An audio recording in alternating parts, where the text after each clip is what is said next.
एबे आंचलिक पाणीपाग विज्ञान केन्द्र पक्षर पाणीपाग को नहीं एक बड़ खबर सामना को आसी। तेबे वर्तमान जहाँ कि सूचना मिलूँ राज्य में 28 तारिख जाए प्रबल वर्षा संभावना। आज विभिन्न जिला को रेड ऑरेंज और येलो अलर्ट जारी कला पाणीपाग विभाग।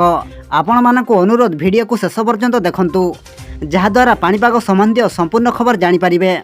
किंतु ता पूर्व वीडियो को गोटे लाइक करूँ एवं भिडियोटी को आपण मानक सांगसाथी मानक अधिकरू अधिक मात्रा शेयर करूँ। जदि आम चैनल में आपण प्रथम थर वीडियो देखुंत ताहले एबे ही चैनल को सब्सक्राइब करी पाखरे थिबा बेल आइकन को प्रेस करी ऑल नोटिफिकेशन को ऑन कर रखंतु एवं आपण को अंचल रे वर्तमान पाणीपाग किपरि अछि एहा सहित आपण माने एही भिडियोटी को केउ जिल्ला देखुछंती हमको निहाती भाव में गोटे कमेंट करी जणांतु।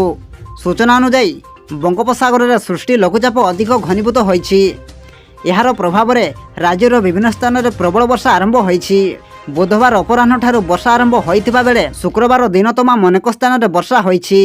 26 तारिख अर्थात आज सकाल 5टा सुधा नवरंगपुर झरीगाँ में सर्वाधिक 131.4 मिलीमीटर वर्षा होइतिबा बेले अनुगुड़ 8 मल्लिक 110.9 मिलीमीटर, देवगाँव रेमाल 106.0 मिलीमीटर और कटकर बांकी 102.0 मिलीमीटर वर्षा रेकर्ड होईछि। आगामी 24 घंटा मध्य एही लघुचाप अधिक घनीभूत होगा सह अवपातर परिणत होगा नहीं पाणीपाग केन्द्र आकलन करिछि। आगामी 24 घंटा मध्य एही लघुचाप अधिक घनीभूत होगा सह अवपातर परिणत होगा नहीं पाणीपाग केन्द्र आकलन करिछि। एहा परे एहा पश्चिम उत्तर पश्चिम दिगरे उत्तर ओडिशा एवं संलग्न पश्चिमबंग उपकूल आड़क गति करिवार संभावना रहिछि। तेणु धीरे धीरे राज्यर अनेक स्थान में वर्षार प्रभाव बढ़िबा सह राज्य में प्राय 28 तारिख जाए प्रबल वर्षा होगा नहीं आकलन कर एमितिक एही समय रे राज्यर किछि स्थान रे 20 सेमी अधिक वर्षा होबार संभावना थिबा पाणीपाग केन्द्र आकलन करिछि। 27 तारिख अर्थात आसंता काली मयूरभंज और केन्दुझर रे प्रबल अति प्रबल स्थान स्थाने अत्यंत प्रबल वर्षा आशंका थिबारु रेड अलर्ट जारी होईछि।